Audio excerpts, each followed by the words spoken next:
Hi, Mickey. Hey, Bob. How you doing? I'm in a bunker.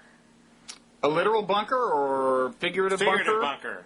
I'm not like Eli, how so? I'm not like Eli Lake, who was probably in a literal bunker. Who's actually in a bunker? Because comprehensive immigration reform is on the floor, and the battle is raging, and actually nobody knows what the outcome is going to be. It's very, very dramatic.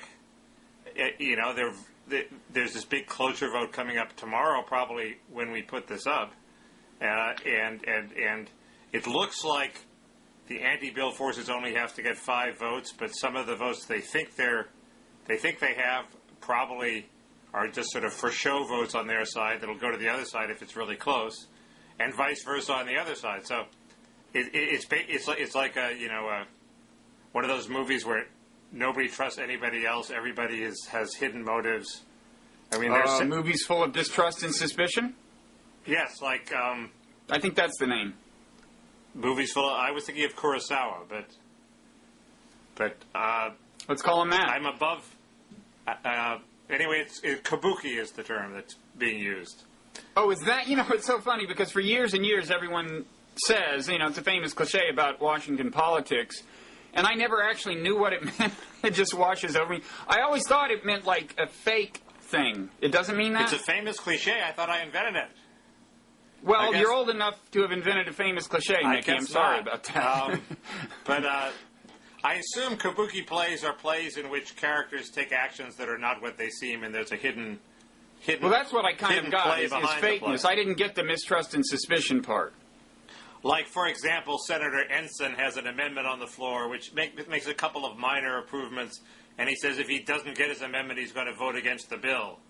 Well, what's his real game? Is he really... I mean, no rational person would have these 2 little amendments affect their vote on the bill. So either he's trying to provide himself cover to vote for the bill if they pass, or an excuse to vote against the bill if they fail. And all these guys are playing. Senators are really just shameless people. They're all playing these games, even the ones sort of deepest on my side. And it makes you realize why people appreciated Paul Wellstone so much, why he was... Actually, Mickey, you know what? I still am not sure about the term for a movie full of distrust and suspicion, but the term for an anti-immigration bill blogger full of mistrust and suspicion is paranoid, I think. We had a discussion last time whether paranoid means you have an exaggerated sense of the threats around you, or you're just very aware of them. Admittedly, you were somewhat vindicated last time I said the same thing. You were worried about the bill you so oppose rising from the dead, and I said you're being paranoid. It has staged a quasi-resurrection. Well, it's still very much alive.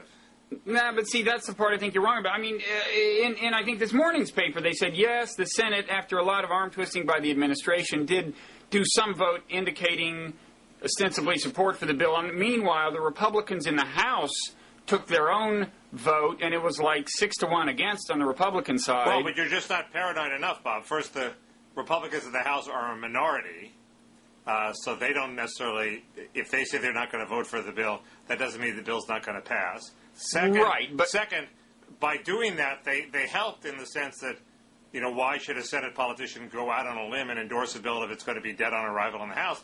On the other hand, they encouraged senators to vote for the bill with the confidence that the House was going to kill it. So they actually may have helped the bill get through the Senate. So it's not all clear that was the smart thing to do on their part. But you think you know more than all these senators who are sure the House is going to kill it? No, that's the one reassuring thing, that they might think they know more than I do, but they may be pursuing their own game. They have to stoke up their bases, and they may feel like taking a stand is more important than actually blocking the bill. So you just never know. I'm the only one who's pure in all this. So you're worried, yeah, as always. You know what I'm worried about is your blog. I mean, you've turned it into something which has, for what now is a substantial constituency, which is to say, anti-immigration bill obsessives, right? Not substantial enough. My hits haven't gone down, which they normally do when you talk about immigration, because that's not a hit-getting subject. But they haven't gone up either. So I say the obsessives have compensated for the people who are bored.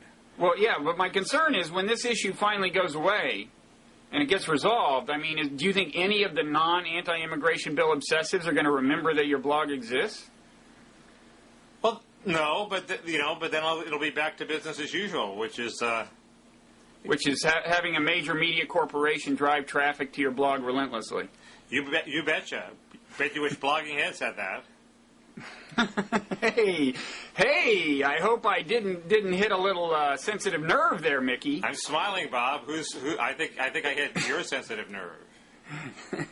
No, really. But it's a great thing that you enjoy that advantage over real blogs. I don't mean real blogs, Mickey. I mean blogs that don't have that advantage. So it's very dramatic. One, two.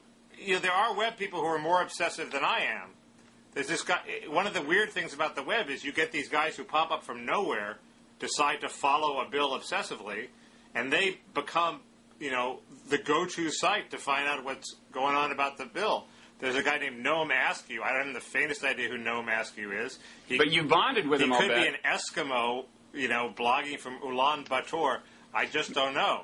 But have you bonded with him? I haven't bonded with him, but sort of we exchanged mutual link thing going on there?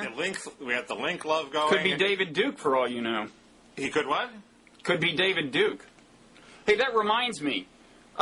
You linked to this this thing on Hot Air, Michelle Malkin's site. Right, like the simple thing. She I guess followed your advice and did a TV ad that imagining a couple of years from now an attack ad on Republican Lindsey Graham for supporting the bill, and she did one. Were you not made at all uncomfortable by anything in that ad? We can link to it. There are 4 of them, Bob, so I don't know which one you're talking about. Well, this is the one where it seemed a little Willie Hortonish to me, where at the end they show an Hispanic guy covered with tattoos, clearly supposed to be some guy in a gang who will rape your daughter, and he says, "Muchas gracias, I think Senator they were Graham." gang tattoos, Bob.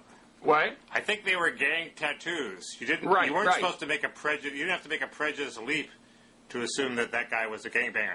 I actually scrutinized a bunch of images in there to see if they were, susceptible to just showing a Hispanic guy and saying, "Isn't this guy a threat?" And there was one guy who was like raised. He had a T-shirt on with a clenched fist, and I thought, "What's offensive about this guy? He's a Latino with a clenched fist." But then if you look carefully at his T-shirt, it says Aztlan on it. So What does that mean? Aztlan is the sort of radical word for the Southwest United States that really is a homeland for Latinos that they want to reclaim. So is that Willie Hortonish? I mean, you buy It's not into that, Willie right? Hortonish. That's your great If you have a concern, is that they're T-shirt going to that take over part of the country. If you have a T-shirt that says Aztlan, you're raising a legitimate irredentist issue that people might be upset about. So as I thought, you don't find any of it objectionably Willie Hortonish. Anyway, we can link to those I ads. didn't. If it was effective, but that's the interesting thing. Willie Horton ad was not an official ad for George Bush Sr. It was an independent ad. It only ran a couple times, but the media gave it great play, and it had a huge effect on the election. So now the web can do that. Yeah, you don't have to even put it on anywhere. You can put an ad up on the web, as people have been doing with some good effect. Some good result. I don't know if it's had any effect, but some of the ads are good about these pro-immigration reform people, and that could conceivably have the effect of a Willie Horton ad if it catches on. And the power is in the hands of everybody now. It's just not in the hands of Roger Ailes. it's in the hands of the Michelle Malkins of the world. And did she get that inspiration from you? She did that after reading the suggestion on your blog? She says yes. So you can take credit for a Willie Hortonish ad or 2 or 3 or 4. That's great. I deny it's Willie Hortonish, but if it's as effective as the Willie Horton ad, and the Willie Horton ad wasn't that illegitimate. I knew you were going to say that. That is so Mickey. Okay, finish the thought. Dukakis' advisors admitted after the election that his Willie Horton decision was indefensible, that's why the ad worked, because Dukakis had made a really serious mistake that reflected a problem with the way his mind worked. It was a totally legitimate ad. I think the complaint about the ad was which fears it preyed on, not what the substance of his decision had been. Well, this is the old debate of if you have a legitimate preyed issue... on, black guy coming to rape my daughter fears. But if you have a legitimate issue, but yet there are also... It comes with some racial baggage, can you raise a legitimate issue? Well, certainly there are ways of raising a legitimate issue that didn't have the visuals of the Willie Horton ad associated, Mickey. The answer is yes, you can make that distinction. Michelle Malkin didn't this time, I would say. I sort of think that if it had been a bearded, scary-looking white guy, they still would have run that ad. I mean, I admit they knew that they were getting a bunch of racist bonus with that ad. But well, okay. Well, that's the big question to me. Are you playing on these unfortunate and non-rational parts of human nature? And you just said the answer is yes, but you're still saying the Willie Horton ad was fine with you, right? I suspect that, I can't speak for Lee Atwater or Roger Ailes, but certainly not Lee Atwater. The tough case isn't you're intentionally playing on racial bias. The tough case is you make a totally legitimate point, like you could say, like in the race against in Tennessee when Frist said, Senator Sasser gave a blank check to Marion Barry. That's true. He did. It was a bad thing, but also Marion Barry was a cocaine-abusing black man, and there was a racist bonus. Now, Frist probably didn't do it for that reason. He would have done it without it, but he knew it was there, and he was happy to get the votes that the bonus brought. I would say that a good person raises substantive issues in the way that would minimize the reliance on the bigoted part of human nature. But that's just me. You're practicing the brilliant MSM thing of diverting the discussion into issues of racism, the way Tim Russert had Pat Buchanan on to defend my side of the bill last week, implying that all opponents of this bill are racist. So I think I want to divert back to an actual discussion of. So David Duke wasn't available, huh? That's who I would have booked. Ha ha ha ha ha. So I have serious questions about immigration that are designed not to exploit any fears of bigotry on your part in our viewers. The one is this: we had talked about the difference, the way it's playing out in the two parties. The conventional wisdom at first was, this issue is hell for the Republicans. Not such a big deal for the Democrats. And I remember us talking about it like a year or so ago, saying it's actually, when you look at the kind of the numbers, it's not so clear that it's any less divisive for the Democrats, or when you speculate about what the breakdown would be. And a bunch of Democrats voted against cloture. So and in fact, it seems to me it might come closer to dividing the Democratic Party down the middle, because most Republicans are actually opposed to it, right? I mean, it may be that a smaller slice of the Republican Party falls away on this issue, which is to say those who support it, than Democrats who oppose it, right? Right, although the Democrats are getting a total free ride on it because the Republican opposition is doing its dirty work. In other words, the Democrats, half of them, would just as soon see this bill die. But they don't have to lift a finger because the right-wing Republicans like Sessions and Vitter and DeMint are trying to kill the bill and may in fact succeed in killing the bill without the Democrats having to take a front and center role opposing it. So the Republicans take the heat for killing the bill, and the Democrats get the bill killed. So they have the best of both worlds now. Okay, but I do suspect there may be this difference. Tell me if you think I'm wrong. That with Republicans, the division is more passionate. That is to say, Republican opponents of the bill are more passionately against it than, by and large, Democrats are either passionately against it or passionately for it. Do you think that's wrong? I don't think that's wrong. I think that's right. Okay, and that's why it could spell more trouble for the Republican Party's cohesion in the long run, right? I think so, although I think, as you say, if they had when they have an election, as they're about to have in the Republican Party, the anti legalization forces or the anti-comprehensive forces, whatever you want to call them, the Sessions and the Vitters, they win. I mean, everybody's against this bill who's running for president, except for John McCain, who's can't very well retreat from it. Even Lindsey Graham, McCain's partner in crime, is sort of scared enough that yesterday he said, "I'm not going to vote for the bill unless it contains like 2 or 3 bogus make-weight, sort of seemingly get tough provisions that will give him, in a desperate attempt to give himself tough on immigrant cover." So he's scared. Even Lindsey Graham is scared. So I think you're right. I think the Bush position has no future in the Republican Party, and as much as the political geniuses at the top think the Republican Party has no future unless it captures the Latino vote. I mean, in the short term, they're not going to win that. Okay. Yeah. No, go ahead. Well, I was gonna make a slight change of subject. Okay. But not. I wanted to bring up one other thing, which is the one of the interesting new things in the debate is this study by Robert Putnam, the bowling alone guy, who has apparently done a study which is sort of self-suppressed, where it turns out that the more immigration and diversity there is in a society, the less social interaction there is, the less public capital there is, and the more people just sort of hunker down instead of like going out and cooperating with their neighbors and bowling in bowling leagues. They hunker down in their own little cells and watch the TV, which is certainly what I plan to do if the immigration bill passes. So, or what my first instinct is. So, I think Putnam is onto something, and this is sort of a... Wait, this is a cross-national comparison of nations? Good question. John Leo has a piece on it in City Journal. It is 41 sites Putnam studied in the U.S. He found that the more diverse the neighborhood, the less residents trust neighbors. This proved true in communities large and small, from big cities, from the mountains to the prairies, etc., etc. Well, yeah, of course. I mean, part of it is the definition of diverse. I mean, with the round of immigration a century ago, you would have defined a nation with, you know, Irish and Italians both in it as diverse. That would have been a diverse neighborhood, probably if a study like this was conducted, right? They might have spoken different languages, and then time goes on, and the point is that distinction ceases to be recognized as a huge distinction, right. And the definition changes. Right, he agrees that in the long run, we all end up like the Italians and the Irish, and not regarding it as a diverse society.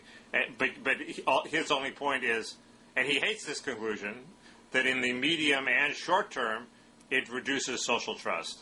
And there was combine this with the New York Times piece, which I couldn't find this morning, about how there's less support for social welfare programs in diverse societies, and you come up with a pretty powerful argument why liberal Democrats shouldn't support this bill. I think that may have more impact as the summer wears on, if it's in fact doesn't get killed this week. That's all. I predict fairly early death, but I don't know politics, so I don't know. Let me segue into, maybe this is a successful segue. Tell me if this is crazy. It'll be like pulling teeth to get me off this topic, Bob. Yeah, I know. This maybe will do it. I'm just thinking, I mean, the politics seems sufficiently turbulent, and the whole world seems sufficiently turbulent, and the whole technological infrastructure of America seems sufficiently turbulent, and so on, that... You know, it wouldn't be crazy to imagine some sort of major party realignment coming along. You know, the parties coming to, you know, just reshuffling the constituencies they rely on. Oh, Bob, you had me at technological infrastructure. It's not inconceivable, no. I agree.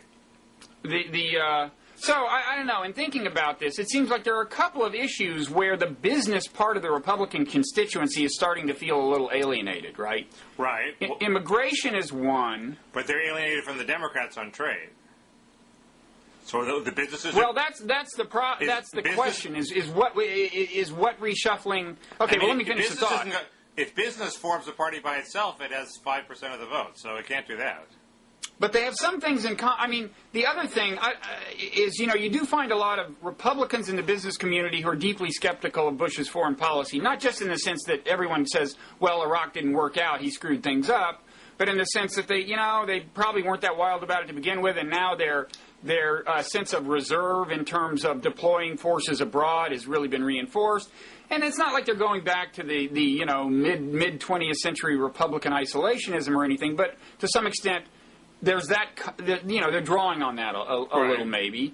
Although I don't really know to what extent those people tend to be the kind of, you know, major corporate business people who are, you know, involved in international commerce as opposed to the small business person in Midwest. I don't know that. But it seems to me that those are two issues, foreign policy and immigration, where some in the business community part of the Republican Party are feeling more alienated. Right. I'm just wondering, how many issues does it take before they start looking for a new home?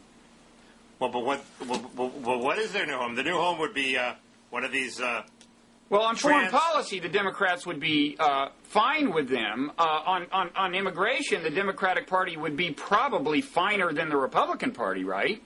unless you persuade, liberals of your logic. Well, Bill Clinton would be fine with them because he was a free trader.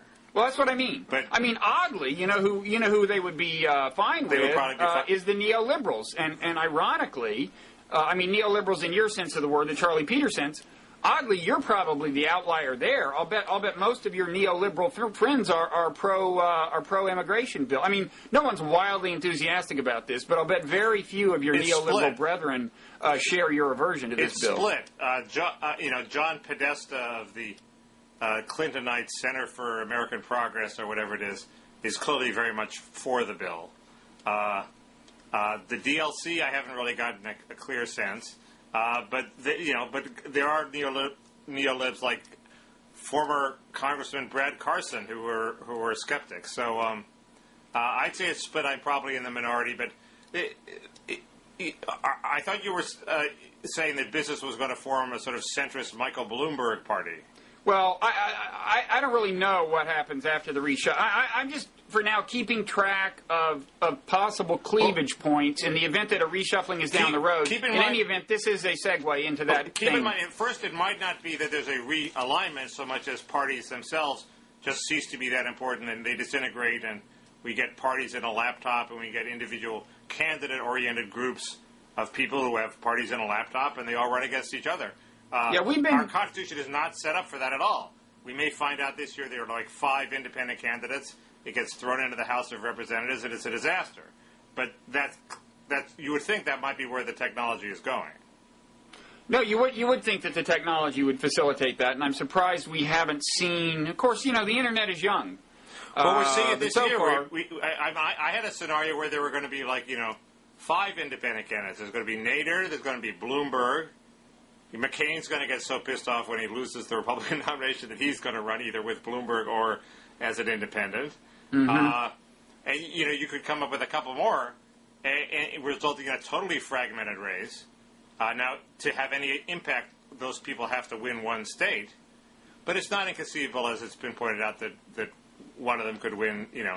No, and one scenario being floated is that what Bloomberg wants is to just successfully control one state and then become the power broker. He says not. Well, he says not about the whole thing. But in the timepiece, people talk to him, and he gets angry. He gets visibly upset when it's brought up that he could just have an impact and not win. He seems to want to win. That's one of the warning signs. I know. So on this, so you wanted to talk about this whole issue. I went to this conference at the Annenberg Center, which is this lavishly funded USC think tank that provides sinecures for many people of my age. And they had a conference on bridging the partisan divide, ceasefire, which was a forum for Bloomberg and Schwarzenegger to boast of their post-partisanship. And it was really the biggest load of bullshit I've seen in a long time, even though Kinsley was there and all sorts of people I respect were there, and they weren't visibly guffawing. But it was very smug and self-satisfied, and what the heck were they talking about? And I was trying to figure out, given that I have always been agreed with the sort of the E.J. Dionne thesis that it's only the party system that prevents the American people from getting the centrist candidate they want, why did I not like, why did I think it was, why was it that this seemed so out of sync to me? And one reason is that under the guise of post-partisanship, they're trying to cram this misguided immigration reform down the throats of people. As John Chafe pointed out in the piece, they claim to be reflecting the will of the people, but actually half the time they want to rise above the will of the people, as with immigration. Second, it seems to me the mood of the Democrats aren't, there's post-partisanship and there's centrism, and they're two different things. You could have an ideology of centrism that was an ideology. You could have a party of centrism that was a party. You wouldn't have to say you were transcending party. You would be your own party. And one of the problems is the Democrats aren't that far from that party now. So, they aren't that far from being the truly central party? Yeah. I mean, the standard media way to frame it is, the Democrats oppose they're extreme on Iraq. No, they weren't extreme on Iraq. They had a sensible, moderate position on Iraq, and Bush had an extreme, let's risk everything on a war position. But you can't, the fact that the Democrats opposed the war in Iraq doesn't make them extreme. I mean, that's absurd. That horrible Howard Dean, he didn't want to go into Iraq. Well, he looks pretty good now. Well, John Chait's argument on this is a little different, which is that he says, as you're saying, he says, I guess people like you, is what he has in mind, are depicting centrist, well, he's talking about centrist bipartisanship. What he's saying is Bloomberg is depicting himself as a centrist or is being depicted that way, but is in fact just a liberal. Well, I think he's saying the same thing. He's saying Bloomberg fits comfortably within the Democratic Party at where it currently is. Yeah, but he's saying, I think he's saying that it's a myth that it is the center. And you're saying, no, it is the center. Well, I think if you look back at at what Democrats were espousing in the 60s and 70s, they've come a long way to the right. It seems to me the proof is in the pudding. If they're the center, they should be winning elections handily. We'll see. They should totally dominate. If you're right? That would be. But my point is why my mood is not where normally I would say yay Bloomberg, yay post-partisanship. My mood is that it's like completely the wrong time to bring this up because it's time to give the Democratic Party a chance. On health care, who's more likely to give us health care? A centrist like Bloomberg or the Democrats? The Democrats. Well, maybe that's kind of Chait's argument, too. That's not what I got during the dialogue he did on it with Ross. But the third thing is that the problem really isn't parties, it's interest groups. Even if you had a bold post-partisan governor and he wanted to reform health care, he'd still have to deal with the insurance companies. He still has to deal with unions. He still has to deal with the various ethnic lobbies. He still has to deal with AARP. So you can throw off the mantle of parties, but then you get down to the real problem. It's not clear that without parties, a president would have the heft to tackle the interest groups. Anyway, so those were my thoughts on that. Okay, I give you the last thought, as always. You got any thoughts on Iraq? Only that I'm worried that President Bush will sell out Iraq to get his comprehensive immigration reform. What does selling out consist of?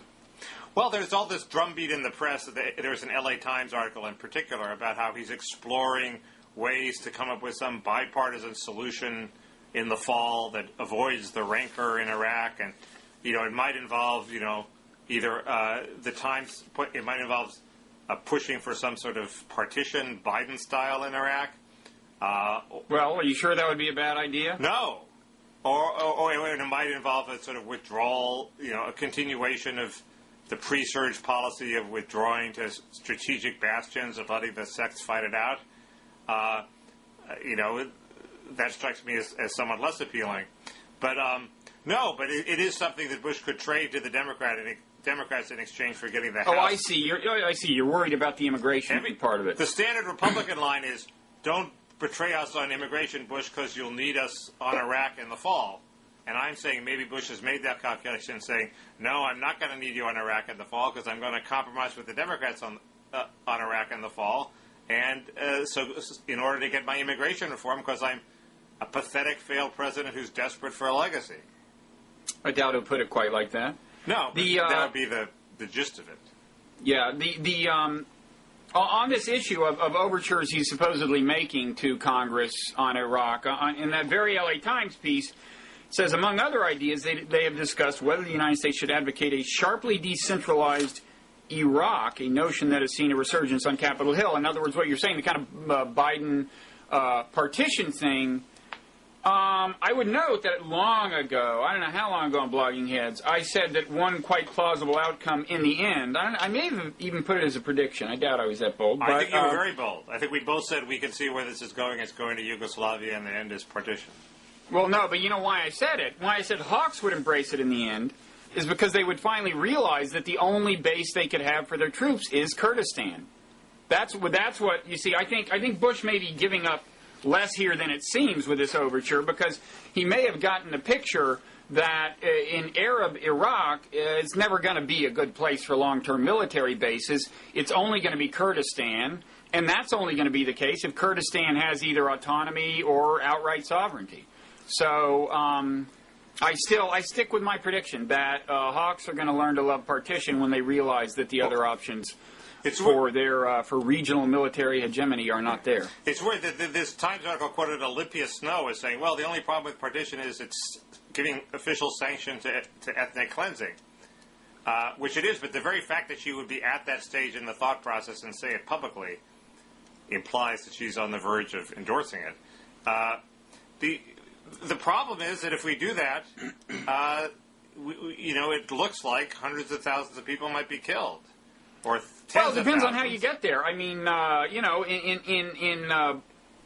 in Yugoslavia, it was actually, I think you could say, our stepping in and stopping the ethnic cleansing that thereafter led fairly gracefully to, that's wrong, because some of those states had been recognized as independent states already. This gets to this Jonathan Chait article I wanted to talk about, where he rejects the humanitarian argument that that people are saying, well, if you want to intervene in Darfur and Yugoslavia to save tens of thousands of people, then you have to stay in Iraq to save tens of thousands of people. And he rejects that, but he only draws on the Yugoslav example. He points out that Yugoslavia is very different.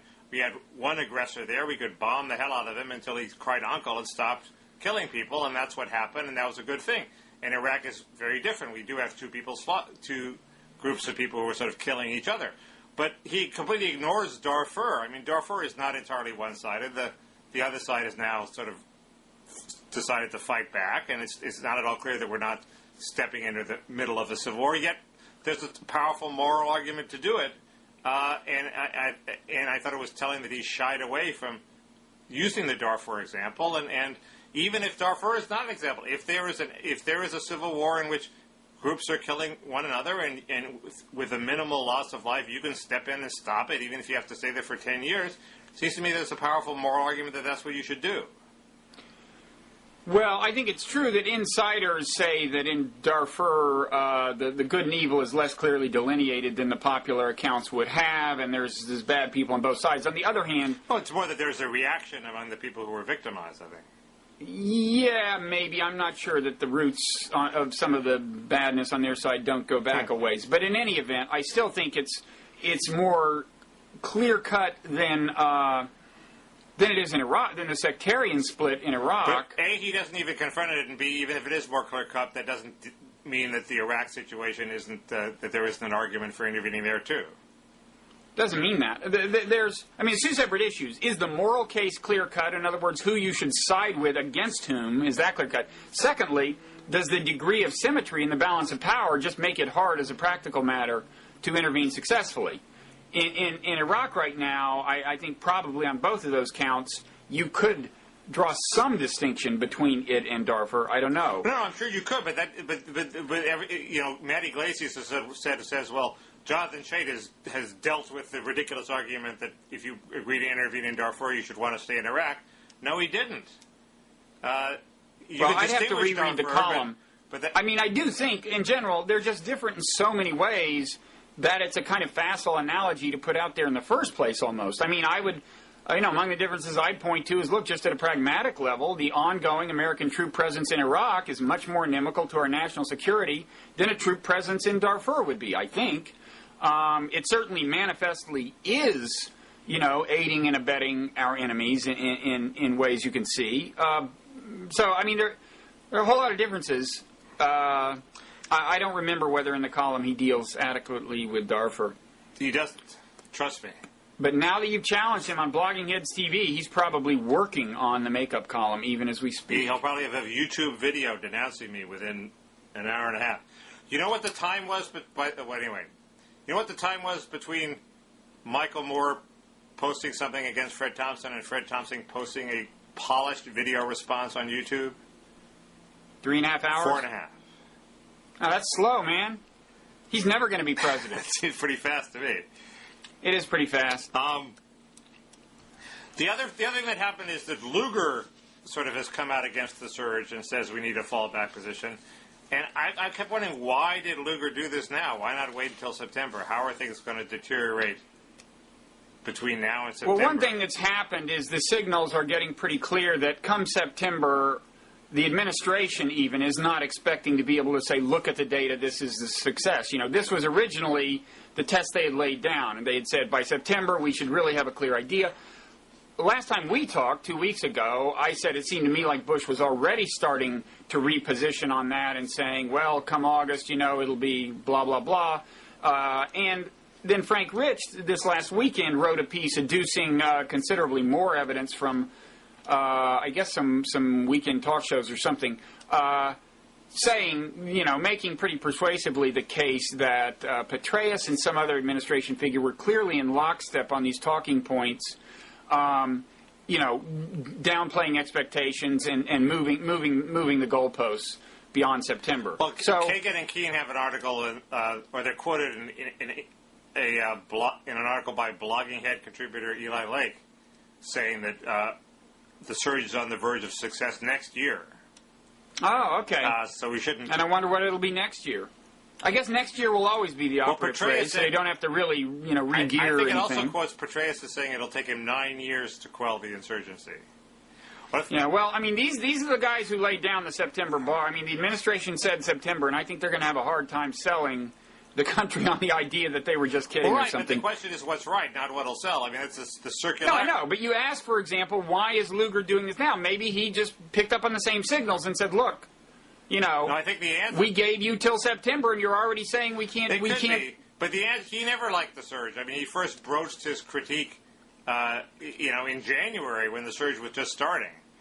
He thinks that the Iraqi government is too racked by sectarian rivalries and infiltrations to stand. In this morning's newspaper, the Minister of Culture's house is invaded by Iraqi troops. He happens to be a Sunni, coincidentally. Invasion isn't the right word. I'm sure they had a search warrant or something. But this is like a cabinet-level guy who was a Sunni, so I would say, yeah, it's pretty clear that the government is an instrument of Shiite power. Lugar could be right. I'm just saying that he didn't look at the evidence in the field and come to this conclusion. He came to this conclusion in January, and he's been itching to make this statement. Yeah. But that doesn't mean he's not right. There's just something circular about it, saying, I'm opposing our continued presence because it becomes unsustainable because so many people are opposing our continued presence. Well, maybe the answer was it was in some national review, the Corner Post, saying, maybe it was Rich Lowry, saying that something to the effect that this kind of settles the question of which Republican will be hailed as the one who broke ranks and blah blah blah. Maybe I'm just totally distorting this item in my memory, including the author. But the idea was that there's a certain, that once, if this is the way things are moving, then a moderate Republican would get credit in certain circles for being the one who made the key break. Apparently, he coordinated this with Voinovich, who chimed in afterwards, according to the one account, another Republican senator, and so I guess they're not competing, but that could be the answer, right? He's going for the Strange New Respect Award in history? Maybe he's gonna be part of the bipartisanship bandwagon. Maybe this is part of the aforementioned party realignment. He's looking for his own legacy. Everybody's looking for their legacy. Well, he certainly does not fit in the Republican Party's foreign policy thinking as it's being defined by pretty much all the presidential candidates, with the exception of Ron Paul. And that's an interesting thing to me, how kind of relentlessly hawkish it is. And I guess they're reading the balance of the base correctly, but it seems to me, again, this is among the things that you could think could be alienating certain part of the business constituency, because traditionally you have a certain number of foreign policy moderates there. Except I think those guys know that if when they get into office, they can sell out that base on that issue pretty quickly. On immigration, I don't think it's quite as easy. Well, it's true that the thing about foreign policy is you rarely actually define a policy and say, I will do this, right? And so you're less accountable compared to saying, this is my health care program, Although it does, I guess, preclude them from saying, I will, an Eisenhower I will settle this mess once and for all. I will go to Korea. I will go to Korea. If they lock themselves into, I will not settle this mess once and for all. But I don't think they're doing that. They're just appealing to the pro-war sentiments of the base. I don't think I don't take it seriously. Maybe I should. No, but, somebody like Giuliani, his rhetoric, we had to invade Iraq. Saying that he's, saying it was essential to the war on terror that we invade Iraq. Saying that now boxes him in rhetorically in a certain way because there's a lot of people, even in the Republican Party, who think that's an incredibly stupid thing to say. And he can't back away from that. It is a stupid thing to say. Did he say it in that so many words? No, it's not an exact quote. I think I got the semantics right. Yeah. I mean, you'd have to go back and look. He said something very much like that. Yeah. So well, that's all I have to say about Iraq. Well, shouldn't we have an encomium or encomium or whatever we want to have for Tony Blair? He stepped down today after serving for a very long time as British Prime Minister. I guess so. I once ran into Gordon Brown in DuPont Circle, and he asked for directions to a breakfast place. Did he say, "Hey, aren't you the famous blogger Mickey Couse?" This was before I was a famous blogger. So it would be different now, I'm sure. It was before he was Chancellor of the Exchequer, I think. Hey, speaking of which, I was on a New York City subway platform. Somebody tapped me on the shoulder, which does not, fill you with eager anticipation when that happens on the New York subway platform. I turned around and the guy said, "Hey, Blogging Heads is great, man." No, I've got some. I had a rare woman Blogging Heads viewer. Really? There are like only 3 of them.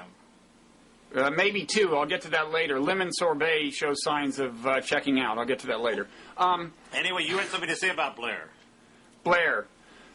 I guess, but for the Iraq War, right? I mean, had he never met George Bush, he would be going down maybe as one of the great prime ministers and, very much a Clinton-like figure. I mean, they're very comparable. They each have the kind of damning asterisk to their legacy, right? In Blair's case, I mean, he would be thought of as Clinton-esque in the sense that he pulled his party back from the left in a way that allowed it to maintain power for a very long time. But then he did meet George Bush, and Iraq is now what I think the Brits basically think of when they think of him. It's what Vietnam was to Lyndon Johnson, you're saying. Yeah, kind of. So anyway, maybe this explains why he's accepting this job as, at I guess Bush's behest as special envoy, I guess on behalf of the quartet technically, I don't know, but special envoy, for the I don't even know if that's a term, but for the Israel-Palestine thing, I mean, just when you thought Bush had done everything he could possibly do to associate Tony Blair's name with failure, he gets him, he puts him in charge of this mess. I was going to say, you mean Blair's worried about his legacy too. There's a theme here. You mean you think that's why he accepted? Yes. That's part of the explanation. I do think he's like a truly religious guy with a deep sense of mission, and that might be enough to explain it. I've also got to think issue, but you're saying this is an evil plot by Bush to destroy Blair's legacy? No. By adding another failure? It seems to me that if a guy like Blair obviously cares more about being active in the Middle East to promote a Palestinian state than Bush has been. Well, I think they're both eager. I mean, for both of them, this could pull things out of the fire if they came out of, with a miracle solution here. They would both love it to happen. I don't see why it's somehow Machiavellian of Bush. It seems to me... No, I'm not saying. He's appointing a guy who might get something done. I'm not saying it is. Okay. I'm saying, maybe in the sense that it puts the burden on somebody other than him. It tends to distance Bush himself a little. Yeah, it does that effect. It's a funny choice, though, if you were to look at it on the merits, because, basically the United States, 20 years ago, you often heard the phrase honest broker with the United States in the Middle East. And I think some people, even on the Palestinian side, thought that the United States could be fairly even-handed. Right. That's no longer true, largely but not exclusively because of Bush. I think also things happened in the Clinton administration during the Camp David negotiations. There was a perception on the Palestinian side that it was us and the Israelis against them, and you get reports of that even from some people who were on the American team.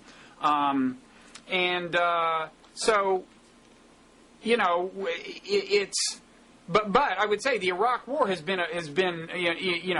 added a lot to this, to our kind of being discredited in this context, because for one thing, some of the Arab and or Muslim kind of media outlets have made a real point of like visually associating the U.S. presence in Iraq with Israeli military action in the occupied territories on, what is it, Al Arabiya or something? That's like a TV network, I think. I gather, I've heard, that it was just routine to play that footage back-to-back, night after night. So, as a result of that, and I'm going somewhere with this other than complaining about the Iraq War. Well, you were starting to wonder, weren't you? Where I'm going is this. It makes... If our involvement in Iraq is a big part of the fact that we are discredited in Palestine, Blair is a strange choice, right? I mean, maybe it's smart to get a non-American involved, but he's like the worst version of that in the whole world because of all the non-Americans, he is most closely associated with Iraq. But wasn't he constantly fulminating to get Bush to pay more attention to the Palestinian issue, and he was giving speeches, and he has a certain amount of credibility on that. He was. He never actually, so far as I can tell, called Bush's bluff. I mean, he never actually demanded anything significant and got it that I recall. But he did, and I think that was a certain amount of the justification he gave domestically, at least in private conversation, for the Iraq War. We're going to get this and this out of the Americans if we help them out. Well, and Wolfowitz, I think, always encouraged that. Once we settle this Iraq hash, we're going to put pressure on Israel to... Oh, it became an American talking point. I mean, the road to Jerusalem led through Baghdad, remember? Yeah. So, but I mean, I don't know. It seems to me you might want a negotiator who had some chips to cash with Bush and the Americans who could, it just seems to me... America and Britain are players, and you sort of want them involved. You don't want some... it's hard for me to see how another Swede or Norwegian is going to negotiate that. I think the other way it could conceivably work... I mean, I just don't think it's likely to work, period. But the things are not all that auspicious over there now. Although sometimes when things look the darkest, that's when some kind of radical creative breakthrough can work. And there is the reason to think Blair could be the source of that, just because I think he's aware of everything I just said, right? He's aware that being associated with Bush is a liability there. He's aware of the suspicions about him on the Palestinian side. He's also aware that the Brits have accused him of being Bush's poodle, so that's another reason to distance himself from Bush and do something maybe slightly creative and radical. So you never know. I think that's if there's a reason for hope, that's it. Yeah. And I do think that his achievement in pulling the Labour Party to the left was a much sort of tougher achievement than Clinton pulling the Democrats, the Labour Party to the right, much tougher than Clinton pulling the Democrats to the right. First, when Clinton left office, it's not clear that he left anything really behind, whereas Blair has taken this whole institutional mechanism and freed it from sort of union control. And it was very hard to do, and all Clinton had to do was run for office and win a couple of elections. So he should get credit for that. If he was a neoliberal, it was much harder for him to turn Labor into a neoliberal party than it was for Clinton to temporarily turn the Democrats into a neoliberal party. Okay, well, let's give him that pat on the back. Yeah, what the hell? I think that that's his legacy. Blogging Heads said nice words about it. Yeah. I felt like such a pundit saying that. That was disgusting. Okay. No, that was very good. I think you could do like real TV. Not that this isn't real TV. I've done real TV, Bob. Hey, so have I, buddy. Just doesn't give me the thrill. It just doesn't, or this doesn't? No, the real TV doesn't. This does. Yeah, this does. That's the right thing to say. Thank you.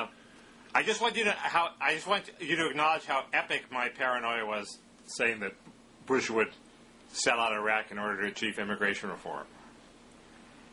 Yeah, no, I was impressed. I mean, I've kind of gotten used to it, but when it comes to your pet issues, your paranoia can really get creative. That was good. New paranoid ground. Not that it's necessarily wrong. Could be happening. Okay. You set the bar higher every week, and then jump over it, man.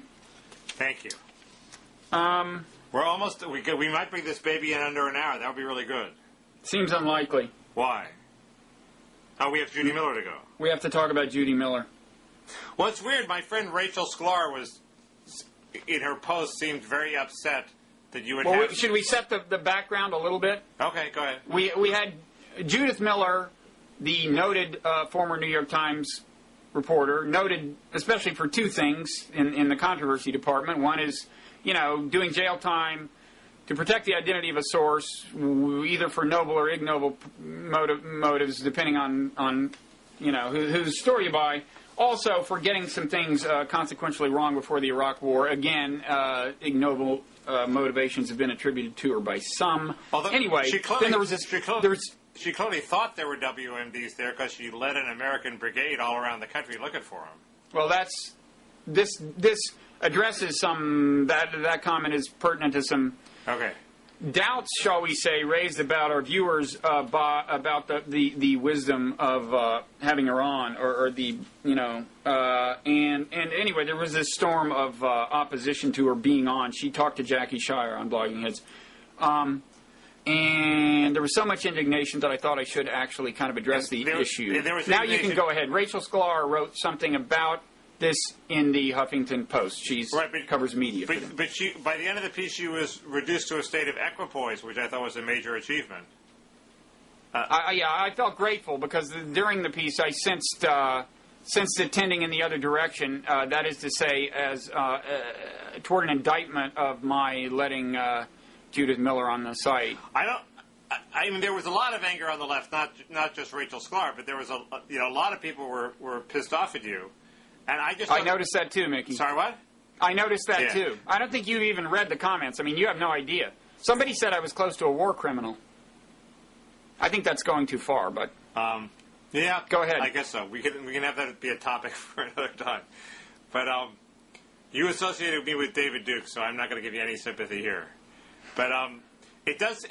This is like the people who are outraged that Brian Grazer would guest edit an issue of the LA Times current opinion section. I mean, it's just speech. I mean, Judy Miller goes on. You have to go pretty far in my book to get disqualified from being interviewed by Jackie Shire on something that people are free to watch or not watch. Well, I actually think there are issues raised that are a little harder to wrestle to the ground than you do. Okay. But, which are? What's that? What are they? Well, I mean, first let me say what I think they're not. I think most of the issues raised by the viewers are ones that I think are not ultimately valid. I mean, I've got some of the comments here. I mean, one was the Ann Coulter thing. Bob, if you wouldn't let Ann Coulter on the site, how's this Judy? I mean, Ann Coulter is a very special case. It's about largely about bigotry. She has used an ethnic slur unapologetically. That is one of my main complaints about her. To me, that's a special category. I mean, I think you should be careful about stigmatizing people even for alleged bigotry. But when they use a slur unapologetically, I'll just wait for the apology. And she said we don't need to get into the argument about this. She said other crazy things, invade their countries and convert them to, kill their leaders and convert them to Christianity. Judy Miller's just not in that league at all. I think you'd agree, however much you want to defend Ann Coulter. Although I would say, after this latest, did you see the video of Ann Coulter with Chris Matthews when John Edwards' wife calls in? Certainly Judy Miller did more to start a war than Ann Coulter did. Okay, so we'll skip over the Edwards thing and just link to it. No, I think you should have Ann Coulter on too. I mean, the Edwards thing was which happened yesterday, I guess, was a transparent attempt to gin up some fundraising before the quarter's fundraising results came in. I know, but boy, I really thought Ann Coulter handled it horribly. The Edwards fundraising letter has gone out, by the way. But didn't you think Coulter just looked horrible? I mean, when somebody who calls in and you're discussing their dead son, you just don't get cute. Well, I would have been probably nastier than she was. I would have said, well, Bob Shrum says in his book that Edwards used your dead son at crucial key moments, telling politicians, how he hugged him in the casket, and you can't use it and then send your wife out to attack anybody who accused you of using it. Whatever the merits of that, I don't think even that would work when you're talking to the woman herself. Would not work as a piece of theater. But anyway, we digress. Anyway, I thought I didn't think it was that bad. Okay, we still digress. And I would have her on. I think you're wrong about that. I know that. I know you would, Mickey. You would do lots of things with her. But I do think Ann Coulter is worthy of stigma. and that's one difference between us. The question is Judy Miller. Now, so you can see why I don't see the Ann Coulter parallel as at all valid. Ann Coulter I put in a very special category. Well, but in terms of actually starting the war, Judy Miller was pretty key. Well, okay, let's turn to that. Now that's a separate question. And you know, I mean, she was also, aside from being compared to Ann Coulter, compared to people like, I guess, Steve Glass, you know, people known to have just made stuff up. Now, as you suggested earlier, I'm far from convinced that Judy Miller's in that category. I mean, what I think is, you know, she had sources that she believed were telling her the truth, and she printed what they said. Now, do I think that she was put in touch with them by virtue of her ideology? Quite possibly so. I think I probably said on Blogging Heads long ago that it seems pretty clear to me that, you know, she has strong, you know, the neocons are her people when she hangs out with them, and that's her ideology. That's the way, that's the conventional wisdom. It's always seemed that way to me. That may be related to the fact that she was in touch with these sources.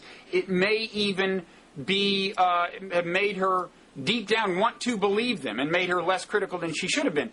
But that does not really qualitatively distinguish her from lots of other journalists, as I'm sure you'd agree, Mickey, right? I mean, people who cover health and human services, right? They may be for welfare reform or against welfare reform, and that's not randomly related to who their key sources are and how enthusiastically they report what their key sources tell them, right? Frankly. Hey, Mickey. Hey. We're back. My computer froze up at some point when I was talking about Judy Miller. I think near the very end of our conversation. I think almost nothing has been lost. It would be terrible if our viewers missed some of your incredibly defensive rationalization. Did you think it was too defensive?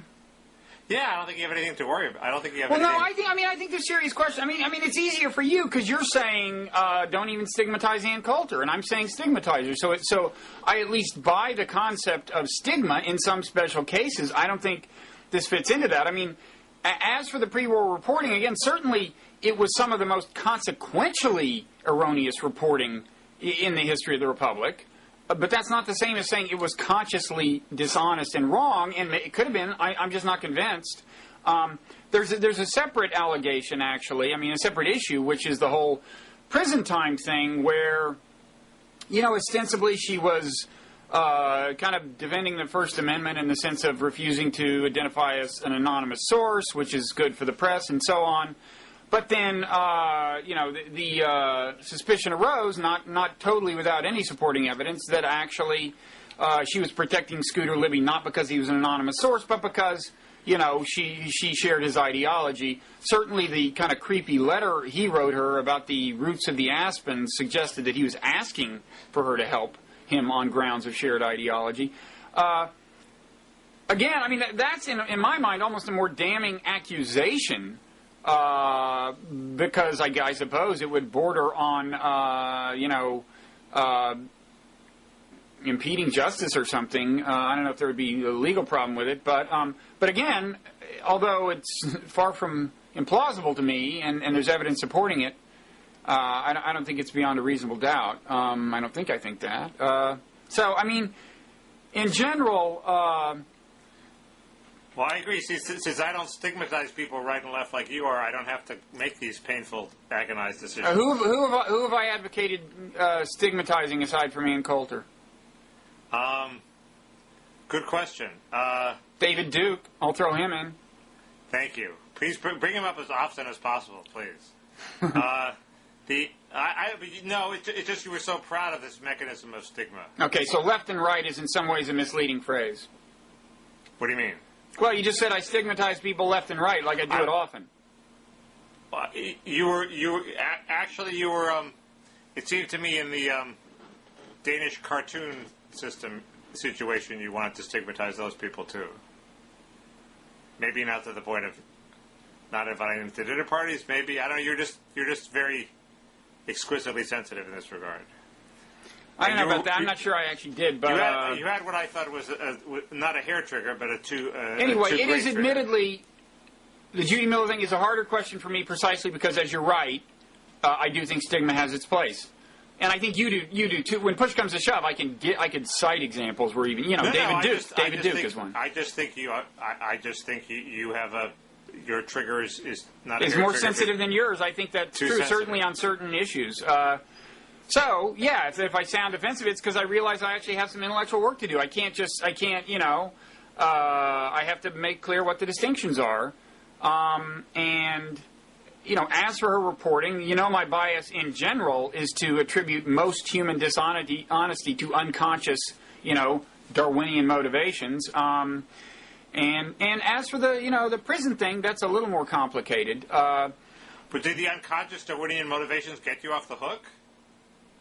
Well, no, it's just that commenters were comparing her to people like Stephen Glass, who consciously fabricate. Right, but it seems to me that at some point you're required to try to divine your own unconscious Darwinian motivations. Well, you are, but I would also say there are lots of workaday reporters. In fact, I think it's hard not to be one, given how kind of insidious these unconscious biases are. There are lots of workaday reporters who fall prey to these.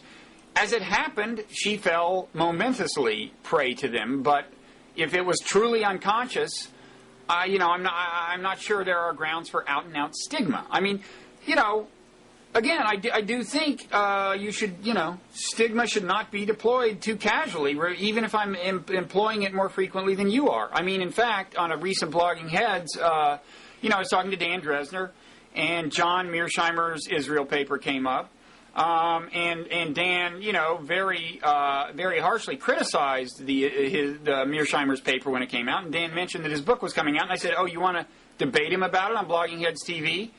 And he relished the prospect. Now, there are people who want to stigmatize Mearsheimer, and I would imagine that some of the people who want to stigmatize Judy Miller are quite adamant about not wanting to stigmatize Mearsheimer. But, so I'm reluctant to impose a really strict stigma policy. Good. But I do think Ian Coulter's beyond the pale, but we've had that argument. There was a separate thing, kind of, do you really want to aid in the rehabilitation of Judy Miller? Well, yeah, you've conferred the prestige of Blogging Heads. I was going to say, I'm flattered to think, that Blogging Heads, that this little platform could actually be a significant step in the rehabilitation of someone. Next, the Annenberg Center. I guess it's not inconceivable. I will say that given the way the comments read, which will forever be attached to that dialogue in the archives, I doubt that this, in retrospect, will seem like a successful step toward rehabilitation. But even if you have very little influence and aren't president of NBC, I do still think you need to think about things carefully and have be as conscientious as you would if you had tons of influence. So that's not a cop-out. And the truth is, I had not thought it through as much as I should have before doing it. It happened very casually. Mike Kinsley used to, at the New Republic, say, readers, some of them at least, tremendously over-attribute coherence to the administration of a magazine. They'd write in and say, surely it's no coincidence that this article appeared in the same issue as this article. And yes, it was a coincidence. It was just that they needed to fill space, and the articles were lying around. Oh, Bob, you heard the name Judy Miller and you thought big ratings. Well, I mean, what happened was, Jackie Shire had read this piece, and she said, how about if I talk to Judy Miller? And I said, fine, and I certainly, did cross my mind. She's a prominent name. People, that might attract viewers. That was not a bad thing. That's true. But, I mean, I didn't go out to get her to generate a controversy or something. I love it when you're defensive, and I look forward to you agonizing in the future about the input. I will also say, Jackie Shire, to her credit, said, you realize some of your viewers won't like this, and I said, oh, don't worry about it, not quite anticipating the avalanche of criticism. And after Jackie said that, I saw you in person, and I said, by the way, it's okay to have Judy Miller on the show, right? And you said, oh, yeah, no problem. Why? You didn't tell me whether HuffPo readers would like it. Well, I said no problem because I have no problem. Right, I know. Far be it from me to cast blame in your direction. The reaction was a little more intense than I expected. I don't even think you've read our comments. You should read our comments section. And it's it is the kind of thing you should. It is incumbent upon me to think through clearly. And next time I would spend more time thinking about it for sure. But you would reach the same conclusion. Yeah. So By the way, in the course of this, Lemon Sorbet, the aforementioned Lemon Sorbet, who was extremely critical and about the rehabilitation issue in particular, said, how disappointed she was. We know from prior discussions that she's female. She, one of our few and cherished female viewers. She said, on the other hand, I've been trying to wean myself a little from BHTV, and this just makes it so much easier. I have kind of mixed emotions about that. It is flattering to think that somebody would have to wean themselves, don't you think, Mickey? Kind of. I guess that's right. When you think of other things you have to wean yourself, like heroin, addictive things. That would, right? But I hope she doesn't. Sort of like the problems I had cutting back from 1 week to every other week. Yeah, I know you suffered. I suffered. I still suffer. Hey, but you know what? So next week you're not going to be here. You know who I am going to have? My mother said you're interviewing my brother. You got it. You got it. Steve Kaus. You're not the only Kaus in the sea, buddy. She said you were doing that today, but you're not. Doing it next week. Oh. And although mainly I'm interested in his opinions on current events, he is a blogger after all, you never know when a family secret will just leak out. Perhaps one that will shed light on what it is that happened to the tremendous and promising talent that once was Mickey Kaus. Or that Mickey Kaus once was. Well... Are you worried? Are you nervous? That could be embarrassing. Are you defensive? No, I was just thinking of various answers that I can't say on Blogging Heads. That's okay. Maybe he'll say them. He might. But on the other hand, the fix could be in. You don't know.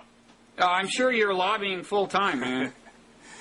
I hope you're on bad terms. I don't think we are. Final viewer comment, just to, convey the learnedness. This is from Blog and Noggin. I would rather be an unregarded foot soldier in the army of Ahura Mazda than find a claim as one of Ahriman's generals. You know what that means, Mickey? No. Of course not, because he is way above both of us. It's not an automotive reference, I don't think. No, I actually might have recognized that one. That is the Zoroastrian good god. But he helpfully provided a link to the Wikipedia thing about Zoroastrianism. But that's just how learned the comments are. It's amazing. What did he mean by that?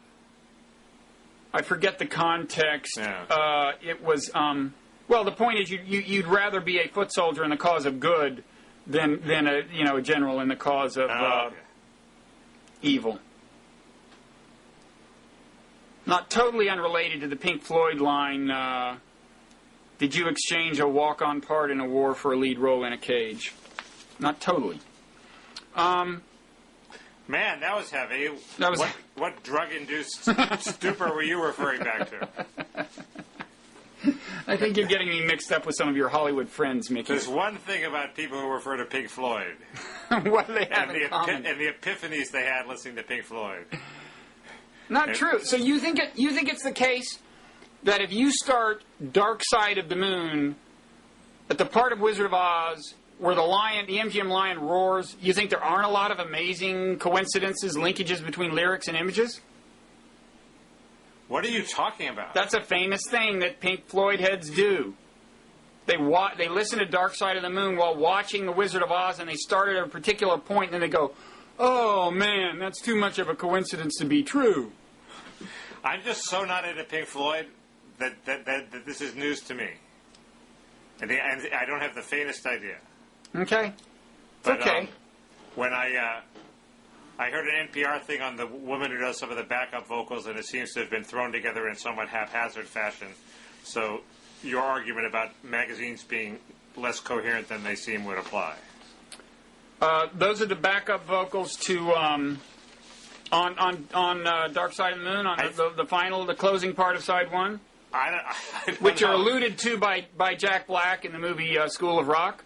Some woman was sitting at home and she got a call from Roger Waters saying, come down to the studio, and she sang a bit, and it turned out to be a famous Titanic backup vocal, and I think that she wound up suing him.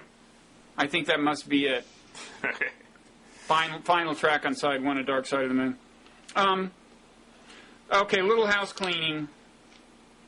I promised, I led our viewers to believe that the redesign would appear sometime in June.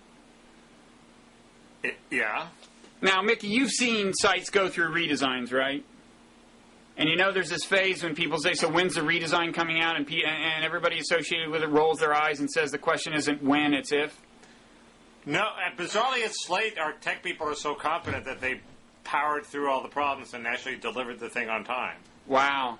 I should have talked to them. It was pretty impressive. Well, the good news is the question is not if, but the question is when.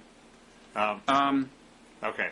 Sometime before the redesign, we will be converting to Flash format, which will have lots of good consequences, such as allowing Mac users to use the Create Dinglink button. That is exciting.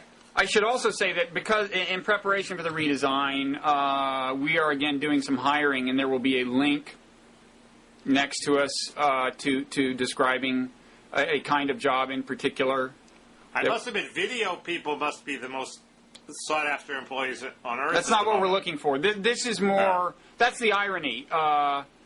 In the new redesign, there will be a little more print on the home page, and the irony is that actually what we need is conventional print journalist skills. Huh. And it's hard to, explain that to people that I mean, even now, we need some of that on the home page. Right. I mean, but more so after this, and it's people always assume that a video, you would go to CNN to look for the people who would be good for a video site. But no, I would rather have somebody with a little old-fashioned print journalism experience. Okay, well, can I say I've seen glimpses of the beta and it looks good?